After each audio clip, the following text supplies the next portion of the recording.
It's time for the Daily Stand Up Podcast presented by AgileDad with your host, Lee Henson. Without any further ado, let's get started. It's time for our Agile, Not So Agile episode of the Daily Stand Up Podcast. And today I wanted to talk about a question that I received. Somebody asked me about how AgileDad became so successful. And we started having a conversation about it. And there was a couple of people who were present when we were having a conversation. And one of them was quick to point out that AgileDad has incredible products, but they said people aren't buying a product; they're buying you, Lee. And I said, no. I said that can't be right. So I thought I'd throw a podcast episode together, something along the lines of people don't buy your product; they're buying into you. So let's just kind of see where this goes. I think I know a good salesperson when I meet one. I should, having worked in sales for a handful of years of my life, know exactly what that looks like. I would argue we work in sales every day, whether we're selling our ideas or concepts, etc. One might say I originally cut my teeth selling electronics at a Circuit City. It's a long time ago. It was a commission gig, so I made my salary plus commission and went in a draw quite often. But you were given an area to store to work in, a phone that you could use to communicate people, a nudge in the right direction from your peers, and that's about it. You had to learn how to sell fast, or else you didn't have dinner, right? It was just one of those things where, oh my goodness, right? There's so much to say about this. So, whenever I encounter a salesperson these days, I'm not easily impressed, but occasionally I do meet someone who really does knock it out of the park. So, I'm going to tell a story here. I'm going to call this person Lewis, for the sake of example, about one of the best salesmen I've ever met.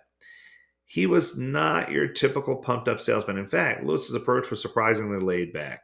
But for me, he will always epitomize a true sales professional.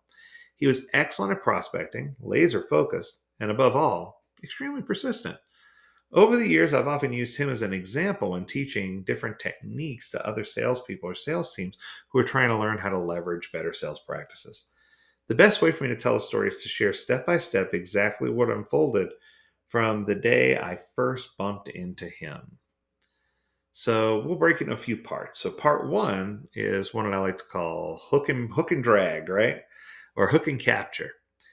It was at a marketing fair, NEC, if you've ever been to it. And it was spring of 2003 or four. And there was a small business at the time that was in play. And I was always on the lookout for great ideas to help expand sales for that small business. And that small business might have been AgileDad. And it was a sprawling event with hundreds of booths packed together in a labyrinth of aisles. A vast range of suppliers, all competing for offering their products and services, would eagerly try to grab your attention. Reminds me of the bustling markets in Turkey. It often felt like running a gauntlet. If you dared stop and show more than 3 seconds of interest in something, a super enthusiastic salesman or attractive saleswoman would spring forward with an optimistic glint in their eyes. Hello, sir, and how are you today? We've got a special 20% off show offer for today only that you can't miss out on. Or perhaps something even more original. But after dodging several hopefuls along one particular aisle, a well presented booth caught my eye. The company was displaying a range of heavy duty and expensive looking desktop laminating machines. This is funny. Now, we had already had a machine in our office that we used to laminate things or sales flyers if we needed to. We didn't have much use for a laminator, but we used the extra enhanced leaflets it created to give our visitors and for sales packs that we mailed out to people. While lingering for a moment to look at the machines on display, I became aware of a neatly dressed, slim, 30-something-year-old man standing patiently behind the display table. He looked very relaxed while simply observing me with a smile. After a few seconds, he politely asked me, "Are you familiar with our laminating machines?" "Yes, I am. We already have a laminating machine," I said defensively. Unfazed, he asked, "Do you know which manufacturer and model?" I mentioned the manufacturer, in this case it was Rexel, and described the model. "Yes, I know it well. It's a reasonably good machine," he said in a manner designed to stimulate my curiosity. "I'm Lewis, by the way." Then he said, as if to change the subject for a moment, and he thrust his hand out to shake mine. "Can I ask you what you use your machine for?" he said. We then embarked on a brief conversation. His approach was pleasant, and I felt comfortable. We continued to chat for a couple of minutes about the machine in our office. Lewis kept control of the conversation nicely, and he asked brief questions while leaving me time to answer and space to think about my answers. I did most of the talking, but he also steered me towards some of the known issues associated with the machine that we used. And then came his simple pitch. These machines are designed to last. They're not as pretty as the Rexel, but they're built like tanks, and they're completely reliable. They'll last you many more years and will definitely save you a significant amount of money over the long term. His pitch was concise and to the point, devoid of unusual, nonstop embellishments that many other salesmen try to feel compelled to heap on top of you. He was very attentive throughout the entire conversation. Some salesmen love to listen to the sound of their own voices, but Lewis, even when speaking, watched me intently and observed my reactions. He would have perceived that while semi interested, I was also keen to move on. Then he did something I didn't expect. Instead of pursuing anyway, the usual sequence of closing questions, he said, "Look, my friend, there's a lot here for you at the show. I don't want to take up too much of your time and give you loads of brochures to carry around either. Tomorrow, I'll send you a comprehensive packet with everything you need to know about the range, including prices. If you're interested, give me a call. Does that sound reasonable to you?" He concluded with a warm smile. "Yeah, sure," I said. It was, after all, a very reasonable offer. "Do you have a card, please?" Lewis then asked. Now, at that moment, I knew I only had a few cards on me, and I wanted to save those for other meetings that I had planned to attend, so I pretended I hadn't heard him. "How much are these smaller ones, out of interest?" I asked. He promptly gave me a price. "That sounds quite expensive," I said. "It was 3 times what we paid for our Rexel." "Yes, but you will save a fortune in the long run," he said. "I'll send you the data to show you that as well." "Do you have a card?" he asked again. I decided to sidestep his question again. I didn't have space. I didn't have spare cards on me, I'm afraid. One side of me felt like I didn't want to be drawn into spending a few £100s on a new machine at this stage, but I was also intrigued by his personable approach and curious about what he might do next. "That's no problem at all," he said. Reacting swiftly before I could walk away, he immediately picked up a notepad, strategically placed just below the table, and said, "Can I just take a note of your postcode, please?" Now, it would have been rude for me not to give it to him after I just agreed to receive a packet in the mail, so I did. "And your mailing address, please," he asked. "And the name of your company." Finally, he asked, "And can I just take the spelling of your name, please?" Lewis then wrapped up politely, wished me a fruitful and enjoyable show, and reconfirmed that he would follow up and mail me a packet in the morning. With another big smile, a slight respectful bow of the head, and a final handshake, he said goodbye. It was very nice to meet you. I left Lewis feeling that it had been a pleasant exchange and carried on with the show. That's interesting, right? Then there was the follow up. 2 days later, back in London, tucked within the usual stack of morning mail was an envelope. It contained everything Lewis had promised to send me, including a polite letter saying how much he enjoyed our discussion and how he hoped I had a productive show. He signed off with, "I look forward to speaking to you again soon." I didn't throw the pack away. It was nicely presented, and somehow it didn't seem right to just dispose of it just yet. I placed it in a filing cabinet and got on with my very busy day. Exactly 1 week later, Justine, our receptionist, called me. "I've got a guy called Lewis on the phone. He says he met you at the marketing fair recently. Say I'm in a meeting. Tell him thank you. I've got his packet and I'll be in touch if I have any requirements."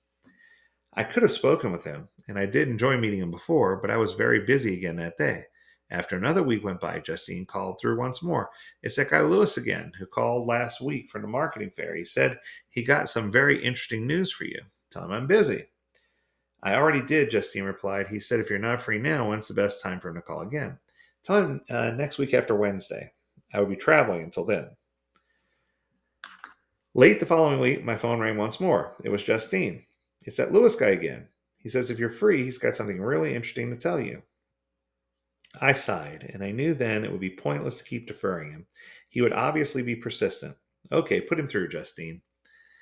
I was ready to tell him politely that I was very busy and not particularly interested in replacing our machine at the moment, but Lewis immediately assumed control. "Hello, Peter. First of all, how are you keeping? And second, did you have a good business trip earlier this week?" I was instantly reminded of his personable manner, which immediately disarmed me. I answered his 2 questions, and before I could say anything else, he came neatly straight to the point. Look, I know how busy you are, Peter, so I don't want to take up too much of your time now on the phone. I'm in London next week and I've got a fabulous new laminating machine that I would love to show you and a very, very special deal on it too. But I promise you, absolutely no obligation. If it's not completely right for you, I'll be on my way. Does that sound reasonable to you? Once again, it wasn't an unreasonable proposition. I couldn't help but agree to meet again, and we fixed the time. Then part three, the close. I met Lewis the following week. He demonstrated a new laminator and presented a compelling evidence on the cost benefits of a laminator that would last longer with much fewer failed laminations than our existing machine. He did a very professional and tidy job of eventually selling it to me. Again, he mostly asked questions while helping me persuade myself that replacing the one we had was a good idea. It was classy selling. I ended up buying a new machine for our company at a fair discount, and we subsequently enjoyed many years of productive use from it. An expression widely used in selling that is still certainly true today is people don't buy your product, they buy you. Although I spent only a little time at Lewis overall, he succeeded in making a good impression on me. I not only quite liked him, but I also respected him professionally. By the time I met him on a second occasion, he had already sold himself to me. Once a salesperson reaches that stage, the process of closing the deal is relatively straightforward, or it should be if they've done everything else right. Prospecting is the hardest part of selling, but it's also arguably the most important too. Over the years, I have organized and run several booths and stands at major trade shows, including the London Motor Show, the Ideal Home Exhibition, and I've attended countless shows as part of my prospect. Selling at a trade show is completely different than selling to inquirers who are responding to an advertisement or actively looking for a particular product or service. But while the salesperson has to adapt their approach to the passing consumer at a show, I'm sorry. So while the salesperson has to adapt their approach for a passing consumer at a show, the same fundamental principles of good selling will still apply. So this is interesting. I think that sometimes we have to understand the key concepts or takeaways from this story. One is know that you're being measured and qualify well. You need to ask the right qualifying questions. You need to know whether to engage or not. You need to ask questions with the intent to understand, not just with the intent to reply.